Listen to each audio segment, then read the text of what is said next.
Ardennes Forest, December 17, 1944. The cold was absolute. Snow clung to the branches like frostbitten armor.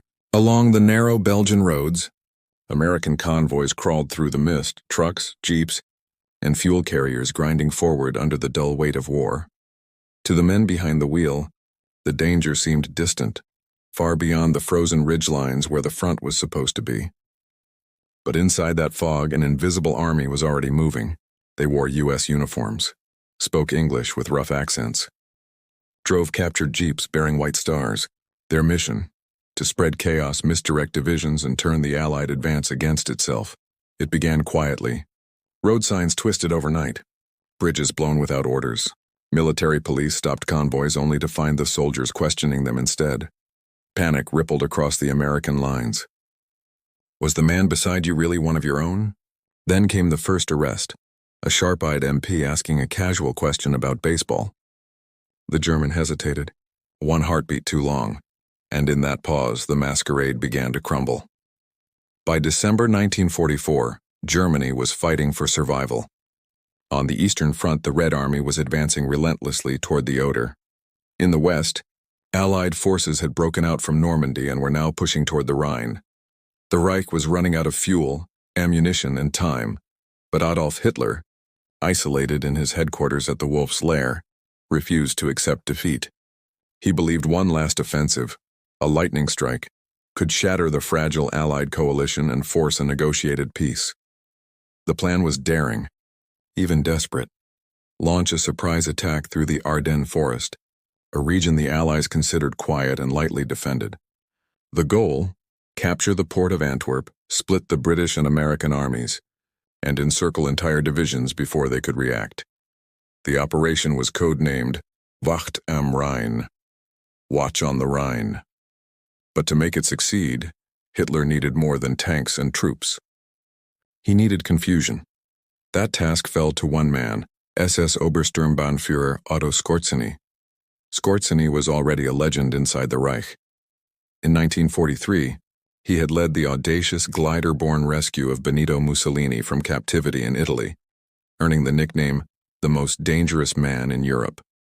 Tall, scarred, and ruthlessly intelligent, Skorzeny understood unconventional warfare like few others in the Nazi hierarchy.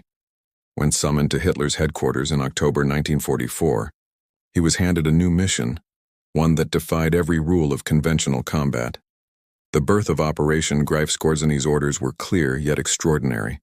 Form a special unit that would infiltrate Allied lines wearing captured U.S. uniforms, seize key bridges over the Meuse River, and spread panic by issuing false orders and sabotage.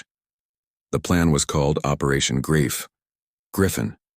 Its symbol, a mythical creature half eagle, half lion, representing deception and strength.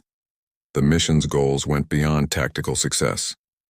If Skorzeny's men could turn Allied logistics against themselves, by switching road signs, cutting telephone lines, and misdirecting entire convoys, the American front could collapse under its own confusion. Hitler's imagination ran wild. He envisioned German tanks rolling into Antwerp disguised as captured American armor. He even ordered a small unit to attempt the capture of General Dwight D. Eisenhower, believing that seizing the Allied commander would plunge the enemy into chaos. But behind the fantasy, Skorzeny faced a grim reality. Germany no longer had the resources to support such a bold deception. The first problem was uniforms. Under the Geneva Convention, wearing an enemy uniform in combat was punishable by death if captured. Even Skorzeny's own officers hesitated, but Hitler insisted, success justifies everything. The second problem was manpower. Skorzeny requested 300 fluent English speakers. He received barely 450, and most spoke only rudimentary English. Many were mechanics, drivers, or ordinary infantrymen who had learned a few words from captured prisoners. Yet Skorzeny persisted. From across the collapsing Reich, he gathered volunteers and placed them under a new formation, the 150th Panzer Brigade. Their training ground was the quiet village of Friedenthal, near Berlin, soon filled with jeeps, stolen American helmets, and piles of captured uniforms stripped from fallen GIs in Normandy. Men practiced American slang from phrasebooks, memorized U.S. Army ranks, and rehearsed hand signals. Some studied American newspapers to learn baseball team names and the names of movie stars. They painted captured vehicles with white stars, copied registration numbers, and even brewed ersatz Coca-Cola bottles for authenticity. To the Germans, it was the perfect deception, a shadow army designed to slip through the cracks of the world's most powerful military. But time was running out. By early December 1944, the Battle of the Bulge was ready to begin.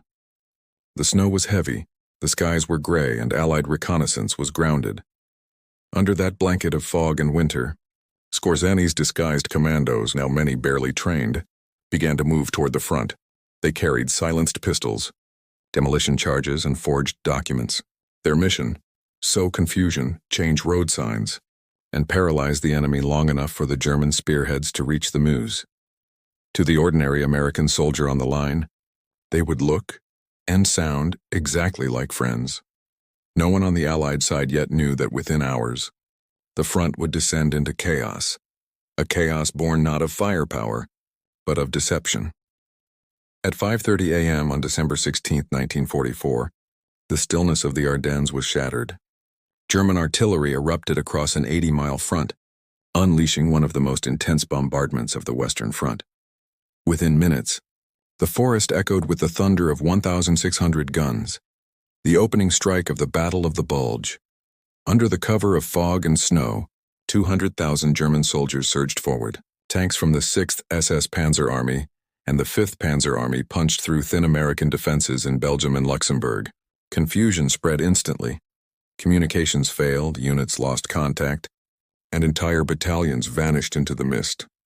Amid that chaos, Skorzeny's men moved. Operation Greif began on the same day as the main offensive. Disguised as U.S. military police, engineers, or messengers, small teams slipped behind the lines aboard captured jeeps and trucks. Their orders were simple: cause disorder, delay reinforcements, and misdirect convoys. They carried forged identification papers, counterfeit orders signed Eisenhower, and perfect replicas of U.S. roadmaps. Each team operated independently, using American radio frequencies and passwords stolen from captured soldiers.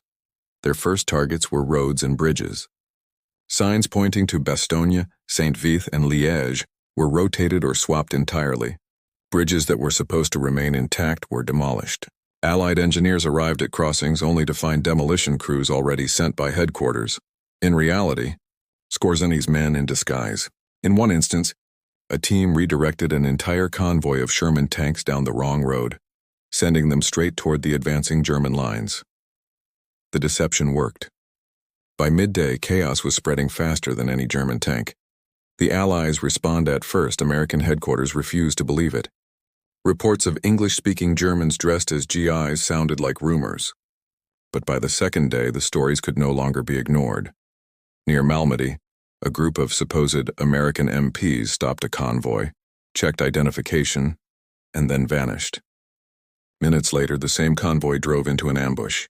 In another case, a communications center received a call ordering artillery to fire on friendly positions.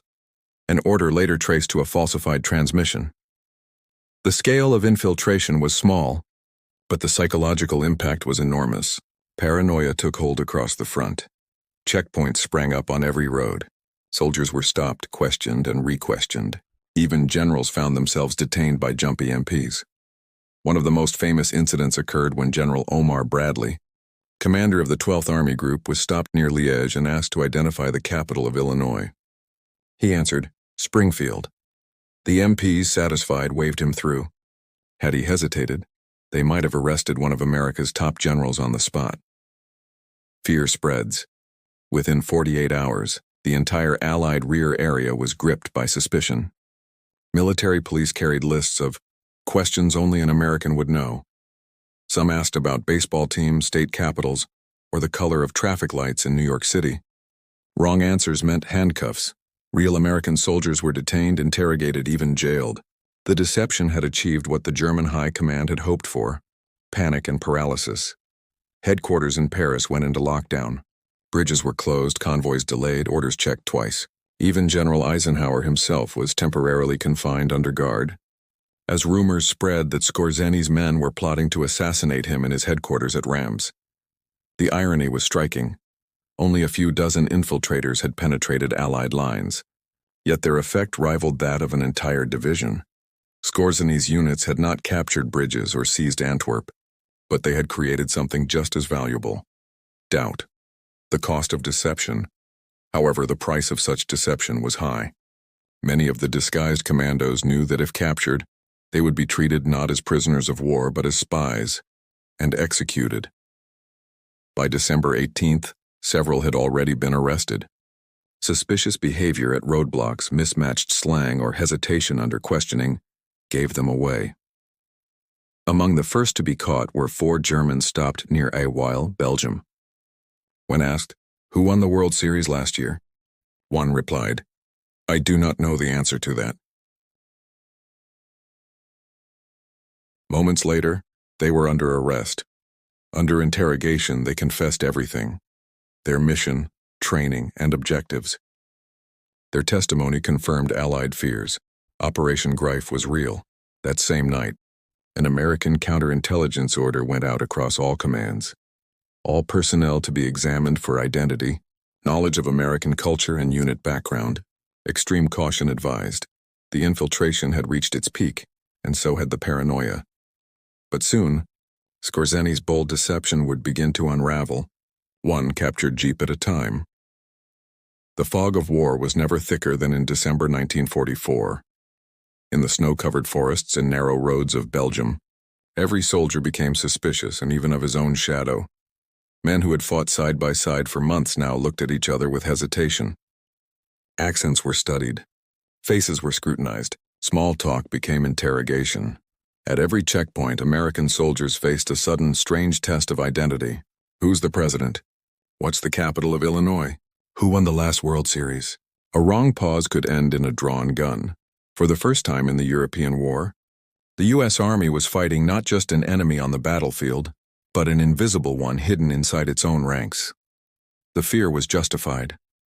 A few days earlier, a captured infiltrator had admitted under questioning that his unit's orders were to disrupt communications, misdirect troops, and cause confusion in every possible way.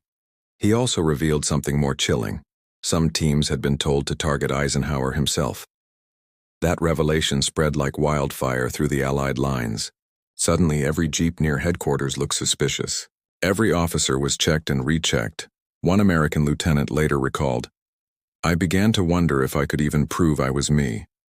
For soldiers already exhausted by the bitter winter, the psychological pressure was immense. The front blurred. Danger was no longer just ahead, it was all around. On paper, Operation Greif was small.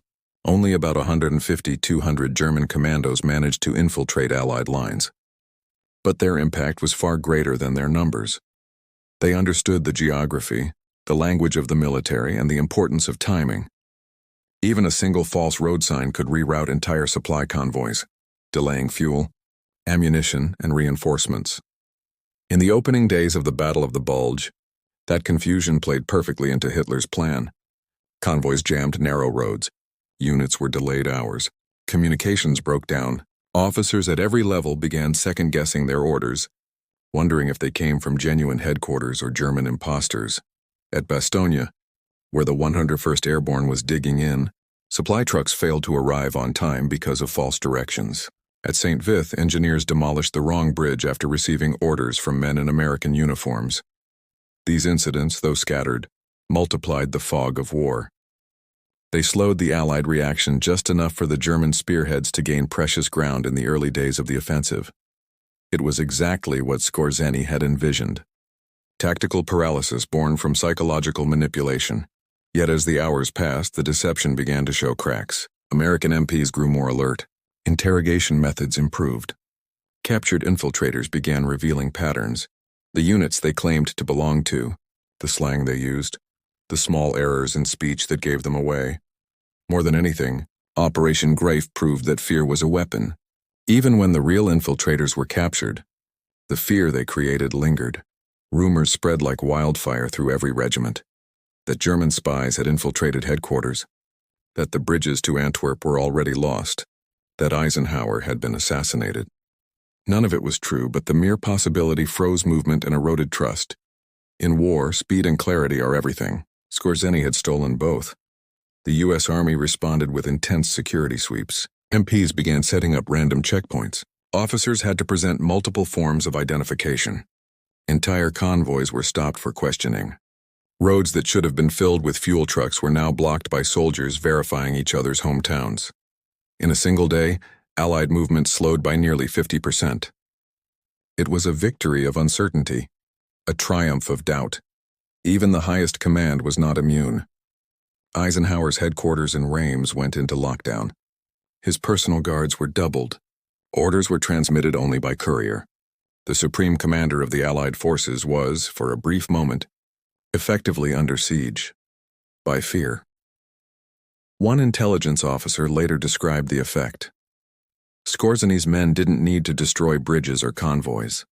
They destroyed trust, and that, in wartime, is a far rarer and more devastating blow.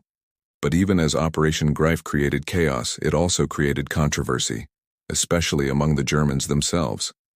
Many of Skorzeny's officers questioned the legality and morality of wearing enemy uniforms. The Geneva Convention was clear. Combatants disguised as the enemy could be treated as spies and executed if captured. Skorzeny acknowledged the risk but pressed on, arguing that his men would remove their disguises before engaging in combat, thus staying within the letter, if not the spirit of the law. It was a dangerous gamble. By mid-December, the first captured infiltrators were tried and executed by firing squad under U.S. military law. For their comrades still operating behind the lines, every checkpoint, every casual question could mean death. One captured German officer reportedly told his interrogator before being executed, "I die as a soldier, but I fought as a shadow." Operation Greif had blurred not only the lines on the battlefield but the lines of morality itself. Deception had become a weapon, and like all weapons, it came with a cost. The Allies were learning fast. And soon that same tool, the power of suspicion, would turn back against the infiltrators themselves, as American MPs began to perfect a simple but devastatingly effective method of exposing them. By the third day of the offensive, American intelligence had a clear picture of what was happening. Interrogations, intercepted radio chatter, and eyewitness reports confirmed that small German teams were operating in captured U.S. vehicles, disguised in stolen uniforms. The countermeasure was swift and systematic. The Counterintelligence Corps, CIC, and military police MP units were ordered to seal every major road, establish checkpoints, and question anyone traveling between sectors. At first, the process was chaotic. Soldiers stopped officers stopped generals, and whole convoys ground to a halt. But as the hours passed, the Americans refined their technique. They began focusing on details only true Americans would know instinctively. Not military codes or passwords, but culture. Questions about baseball, state capitals, movie stars, or slang became the weapons of exposure. At one checkpoint, MPs asked, "Who won the World Series last year?" The suspect hesitated and then said, "The Chicago White Sox." The correct answer was the St. Louis Cardinals. He was arrested immediately. At another, a man claiming to be from Brooklyn was asked to name the street where Ebbets Field stood. He couldn't. These were not military interrogations, and they were tests of belonging, of instinct, and for the infiltrators, no amount of training could replicate that. Within days, American MPs had mastered the art of catching deception with a single question. By December 20th, the masquerade was crumbling. Captured Germans began confessing under interrogation, revealing Skorzeny's role and the structure of his 150th Panzer Brigade. Documents seized from abandoned jeeps confirmed the mission's limited scale. Fewer than 50 effective infiltrators were still behind Allied lines. The chaos they had caused now began turning against them. Every roadblock, every security check made it nearly impossible for Skorzeny's men to move. Some were caught simply because their American slang was too formal, their uniforms too clean, or their boots too German. American intelligence began to mock them in reports, calling the episode Hitler's Wild Goose Chase. But for the men on the ground, it was deadly serious. Dozens were captured and executed under the laws of war for operating in enemy uniform. Others died in firefights with American patrols still dressed as U.S. soldiers, a grim irony that blurred the line between soldier and spy. Skorzeny, meanwhile, was fighting his own battle. He had been ordered to lead a mixed armored column toward Malmedy, intending to seize a bridge over the Meuse. But delays, fuel shortages, and Allied air power reduced his force to a handful of tanks and trucks. By December 28th, he withdrew his remaining men and declared the mission over. Operation Greif had failed militarily, but its psychological legacy would last for weeks. Even in failure, Otto Skorzeny became a mythic figure. To the Allies, he was the embodiment of Nazi cunning, ruthless, unpredictable, and dangerously creative. To the Germans, he remained a symbol of audacity in the face of collapse. After the war, Allied interrogators studied his methods extensively. They found no evidence that his men had directly assassinated or executed prisoners while in disguise, though several had fought after being discovered, a gray zone in the laws of war. In 1947, Skorzeny was put on trial at Dachau for improper use of enemy uniforms. The prosecution argued that his commandos had violated the Geneva Convention, but in a surprising twist, several Allied officers testified on his behalf, including Brigadier General Robert W. Stack, who confirmed that Allied forces had occasionally used enemy uniforms for infiltration under similar conditions. Skorzeny was acquitted. He later claimed that Operation Greif was never meant to succeed militarily, only to frighten the Americans and slow their advance. In that sense, he had achieved exactly what he set out to do. Operation Greif left behind more questions than victories. It showed how fragile trust could be in the chaos of modern war, how a few disguised men could disrupt an army of millions. For the Americans, it was a lesson in vigilance. The ease with which the Germans had moved behind their lines forced a complete overhaul of security procedures. For the Germans, it became a study in moral ambiguity, the thin line between soldier and saboteur, deception and dishonor. One captured officer later reflected before his execution, "We did what our Führer ordered, but I wonder if we lost something greater than the war, our sense of what it means to fight as soldiers." In a war already filled with brutality, Operation Greif stood apart, a battle of wits rather than weapons, of paranoia instead of power. It reminded both sides that the human mind, once filled with fear, could be the most effective weapon of all. As the snow continued to fall over the Ardennes, the last infiltrators were hunted down one by one. Their disguises were stripped away, their jeep tracks buried beneath fresh snow. The panic they caused faded with the winter thaw, but the memory of their deception, and the baseball question that exposed them, became one of the strangest chapters of the entire war. By December 21, 1944, the Battle of the Bulge was in full fury. The snow had turned crimson across the Ardennes, the air filled with the echo of artillery and the crack of rifle fire. But in the rear, away from the front lines, another battle was raging, a war of identity fought not with bullets, but with questions. Military police manned roadblocks on every highway from Namur to Liège, checking papers, inspecting vehicles, and questioning anyone in uniform. Every intersection became a test of loyalty. Traffic stretched for miles as jeeps and half-tracks idled under the watchful eyes of MPs armed not just with carbines, but with clipboards. The order was absolute. No one passes without questioning.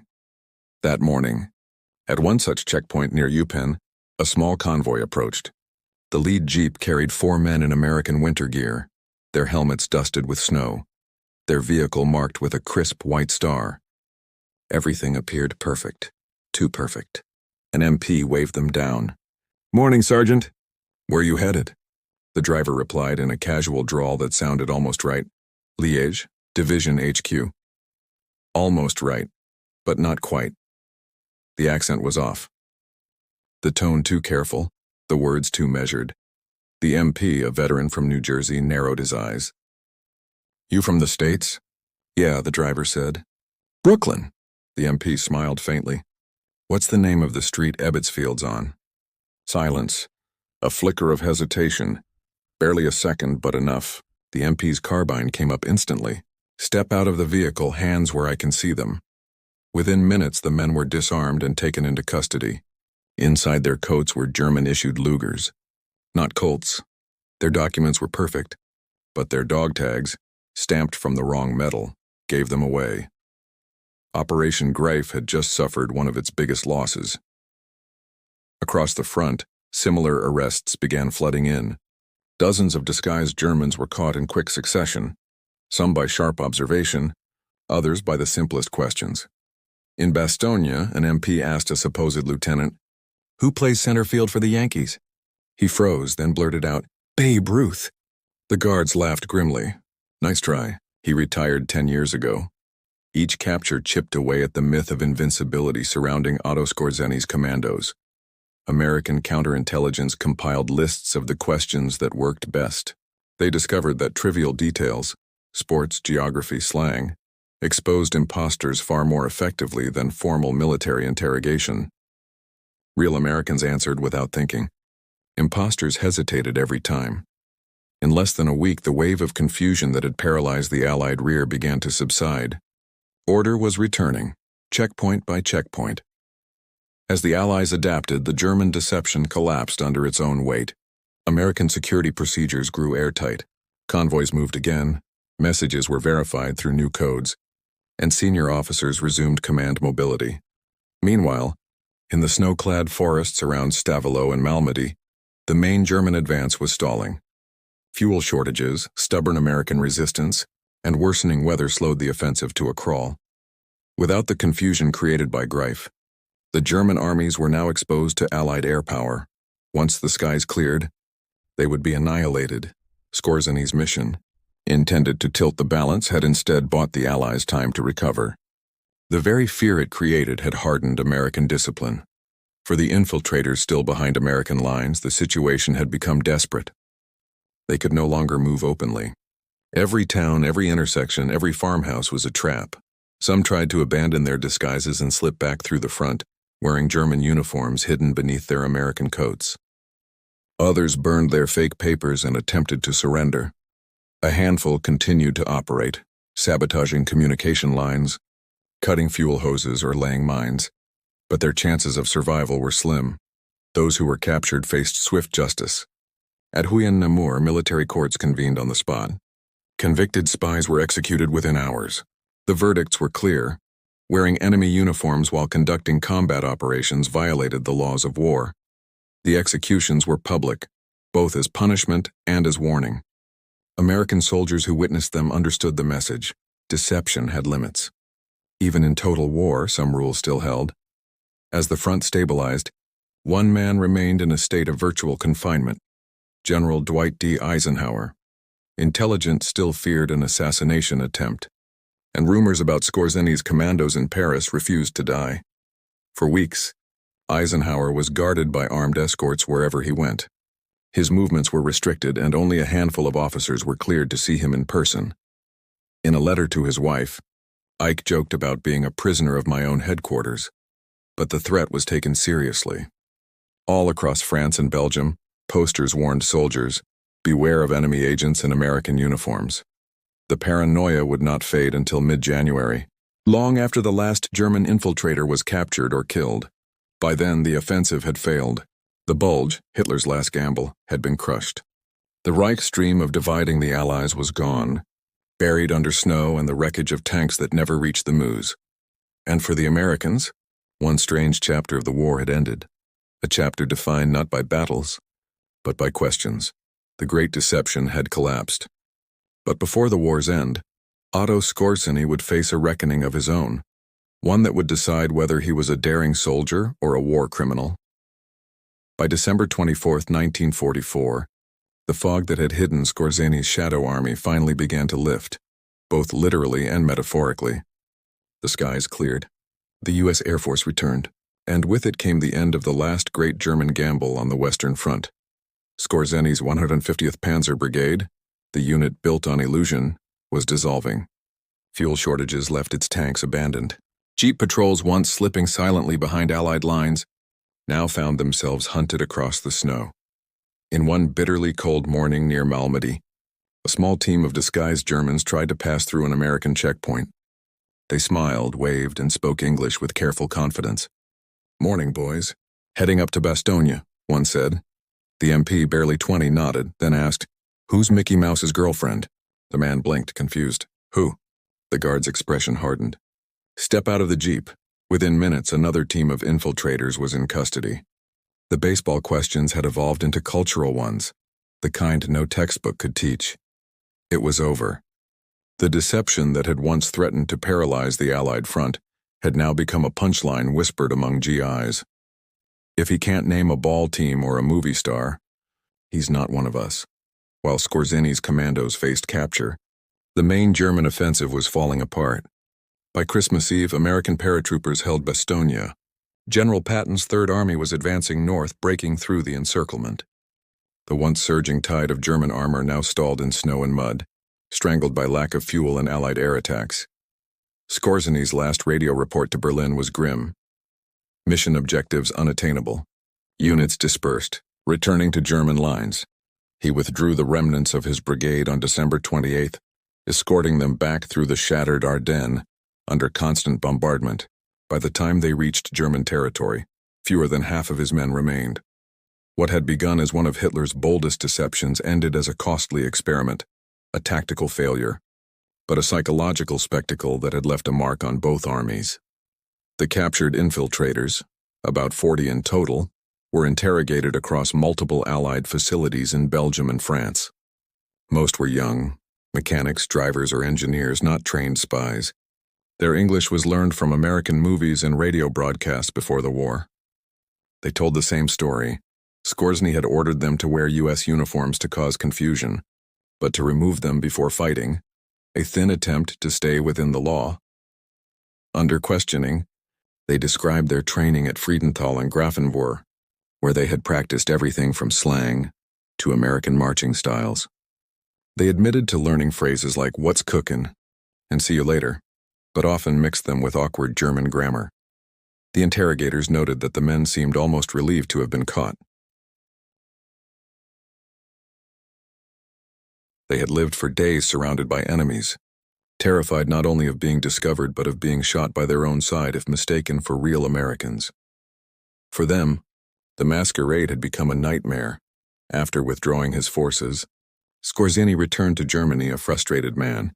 His reputation as Hitler's master of special operations remained intact, but he knew Greif had failed to change the outcome of the war. In January 1945, he met with Hitler one last time. The Führer congratulated him on causing great confusion among the Americans, but Skorzeny could see the truth. The Reich was collapsing.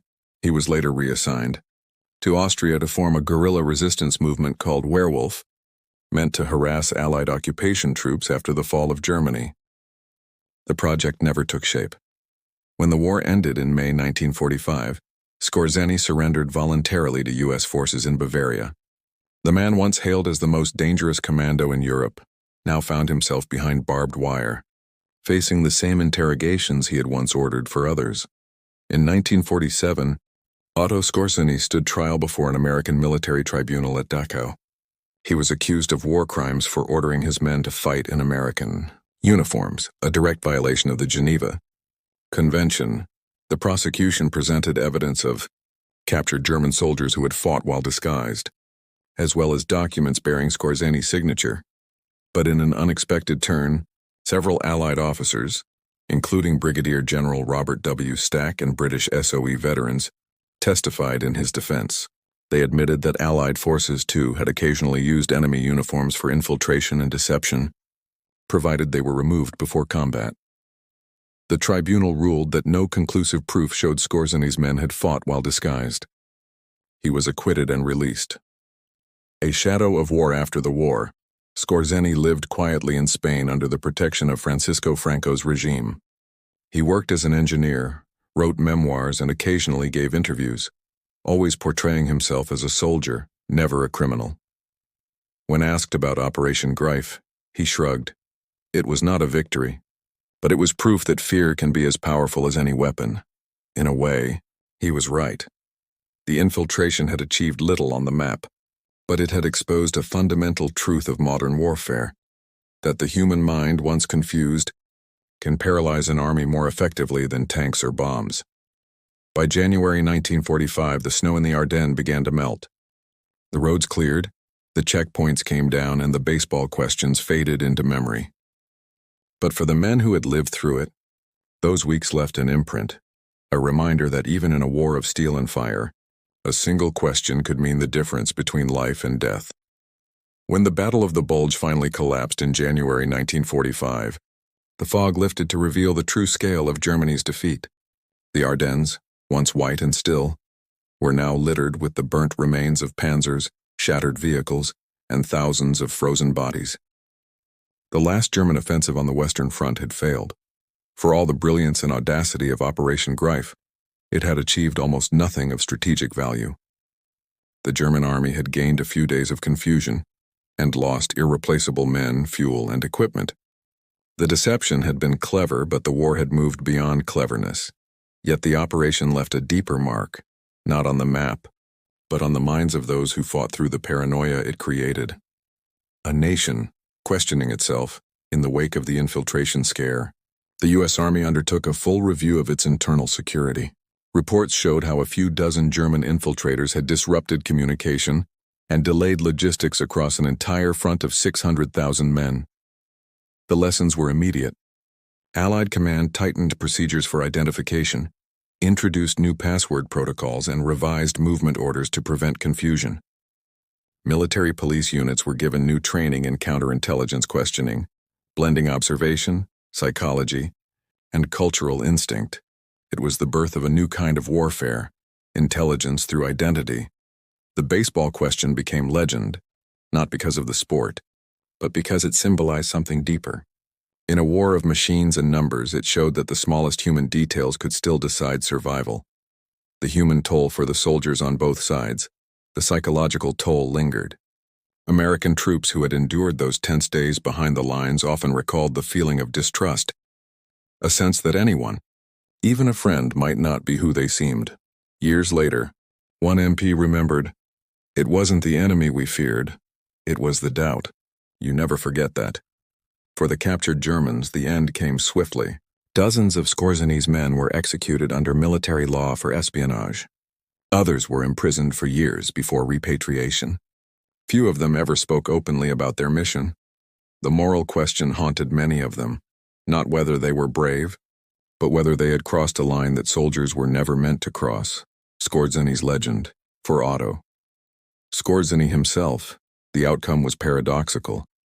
Operation Greif had failed militarily, yet it cemented his reputation as the master of unconventional warfare. In post-war Europe, his name carried the same weight as the Allied commandos he once fought against. Historians would later describe him as a soldier from another century, half warrior, half illusionist. While many of his contemporaries faded into obscurity or trial, Skorzeny survived, a free man in Spain, unrepentant and untouched.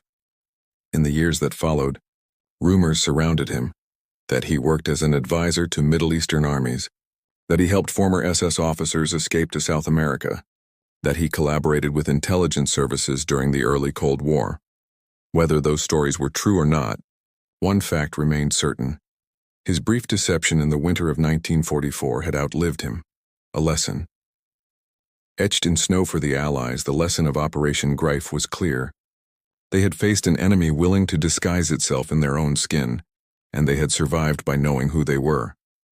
It became a study in counterintelligence schools for decades, a case study in how confusion can cripple even the strongest army, if it's not rooted in discipline and identity. Operation Greif had failed to change the course of the war, but it had changed the way wars were fought, because after December 1944, the Allied armies no longer feared only bullets or bombs. They feared uncertainty, and in that realization lay the quiet, human cost of a war fought not only for territory, but for truth itself.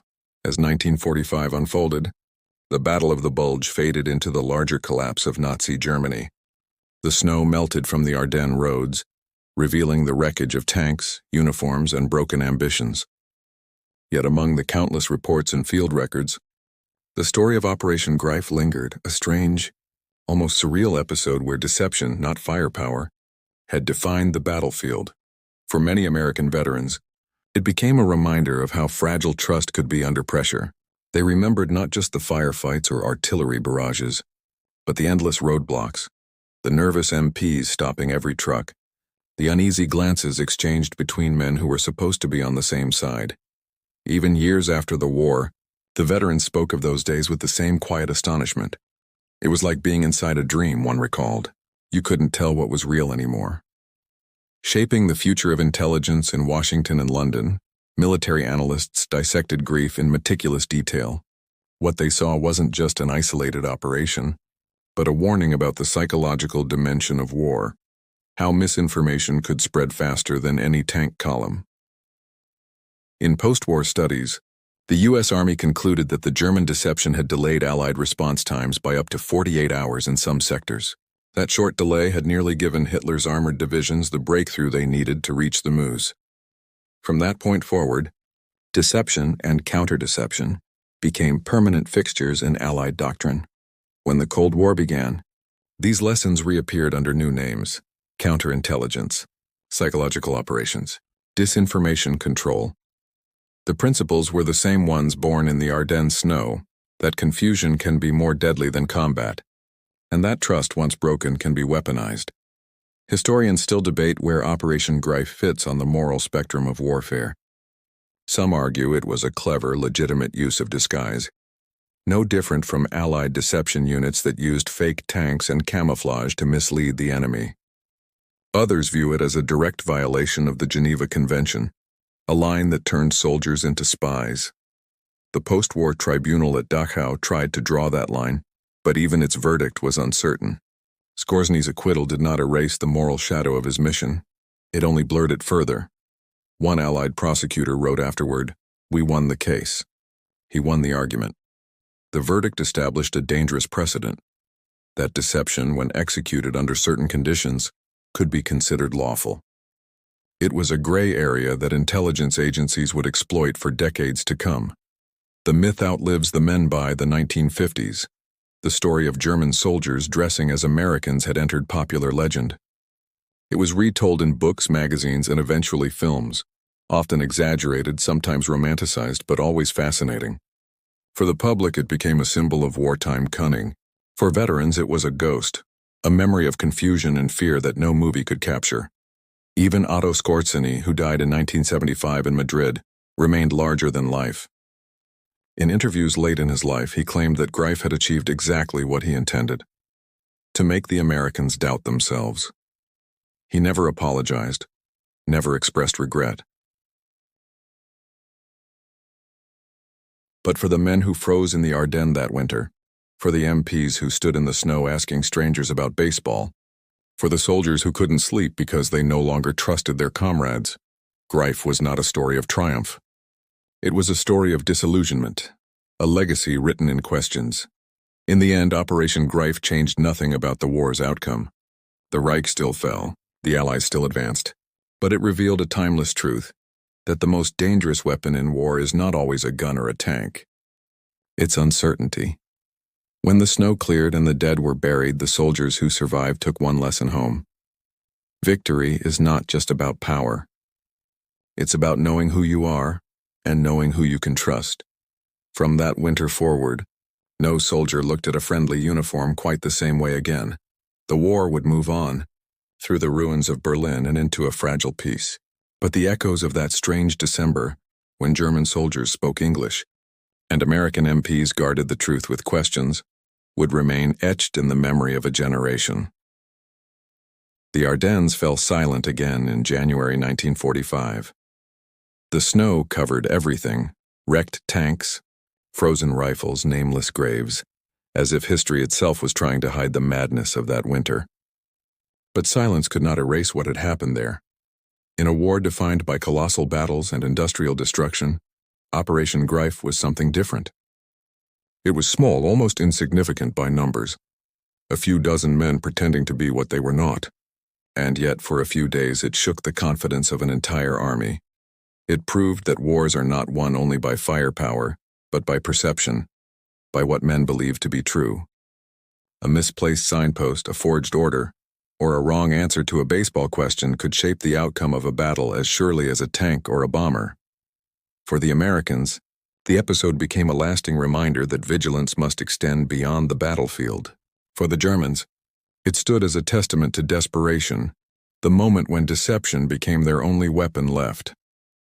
Otto Skorzeny's experiment in illusion ended as all illusions do, with truth reclaiming the stage.